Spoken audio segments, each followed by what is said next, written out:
But dude, unbelievable, this guy, man. I mean, what a championship performance across the board. It's just amazing when the guy with the biggest target on his back and the most pressure, once the lights go on, it's like a sparring session, man. Unreal. You know, you could talk about Conor's timing. You could talk about his ability to find angles, his devastating left hand going forward, going back. You could talk about his head movement. You could talk about his perfect defense this fight, but it still pales in comparison to the type of confidence that that young man has. And that is what makes Conor McGregor great. That is what makes him superior to all the other fighters, maybe minus John Jones, because John Jones brings that same kind of confidence and belief in himself, something that we all should be celebrating. Forget about Conor's antics and the way that he does it, perhaps, but when as you said, when the lights come on, it's the Conor show. When he walked out, when his walkout to the point when he's being introduced by Bruce Buffer, when he walked to the center of the octagon and he stared at Eddie Alvarez with a disdain that I haven't quite seen before, and he looked at him like he was a predator, like he was about to kill his prey. Right. It's a different level of intensity. It's a different level of focus. And I really believe that Eddie Alvarez was a victim of what Conor McGregor was able to do in his last fight, or prove to himself in his last fight against Nate Diaz, going 5 hard rounds at 170 pounds. I think he looked at Eddie Alvarez as just not even close to his level. Right. And a perfect performance is when someone goes out there and just takes them out when they're supposed to be taken out. There was no mistakes. When he saw the kill, he got him out of there. No questions asked. Perfect performance from Conor McGregor.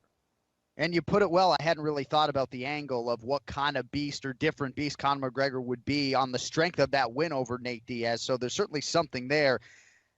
And technically speaking, I mean, I'll defer to you, but just the accuracy. I mean, sometimes it looks as though he's not putting all that much more force behind it than if my 3-year-old was just messing around with me, but it's always on location. Demetrius Johnson, the consensus best pound-for-pound fighter in the sport, said to me 2 years ago that nobody understands and controls distance quite like Conor McGregor, and it really is special. I just can't believe quite how easy he made it look, and I think a lot of credit should certainly go to Conor McGregor. I know Eddie was critical of himself, but to me, this is all about Conor.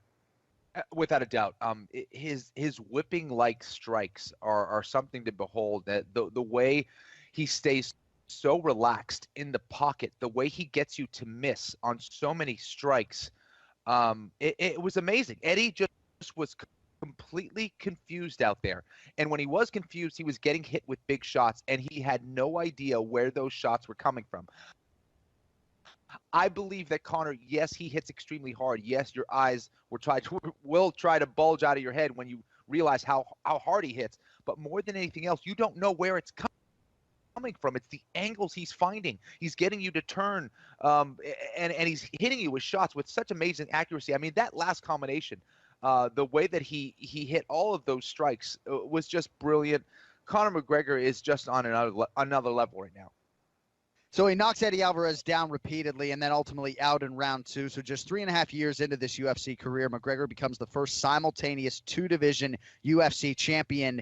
And yet Ken Flo, who 3 times fought for a UFC title, right? Some people are still reluctant to give Conor McGregor the credit he deserves. I don't know what these folks are looking for, and it's certainly a vocal minority at this point, but just mind-numbing that people wouldn't acknowledge the greatness that we are witnessing right now. The eyes and the ears will deceive you, and I think that's what's happening to the masses, or a lot of them, who still don't accept Conor McGregor as the best fighter on the planet right now, is the fact that they're looking at Conor doing the interviews. They don't like Conor. It is as simple as that. They don't like him, and because of that, they don't respect him, and because of that, they don't want to see his brilliance as a fighter. It's as simple as that. You know, Muhammad Ali didn't have a lot of fans early on. It took people a little while, for the most part, to come around to understanding what Muhammad Ali is all about, and it's unfortunate because Conor McGregor is just a special kind of athlete.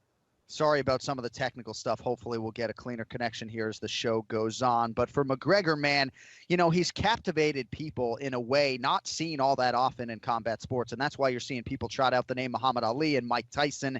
But he's worked so hard to position himself. Well, get in a position to capitalize on it. Now he's certainly capitalizing 1,000 times over, deserves every dollar he makes. I honestly wouldn't be surprised to see him gross like $40 million in his next fight. I mean, I think he has estimated that he'll make $40 million in 2016. I've just never seen a professional athlete in a sport that doesn't have a salary cap create this type of leverage in my life. And what about his vision? The fact that before he even had his first UFC fight, he was talking about he was going to go into the UFC and he was going to win 2 divisions. And to go out there and verbalize that, it's one thing to believe that, but to go out and tell the whole world that this is your plan, this is what you're going to do, and have all those haters, all those doubters, all those people that told him that wasn't going to happen. You haven't even fought in the UFC, and he's gone and done every single thing that he said he's going to do.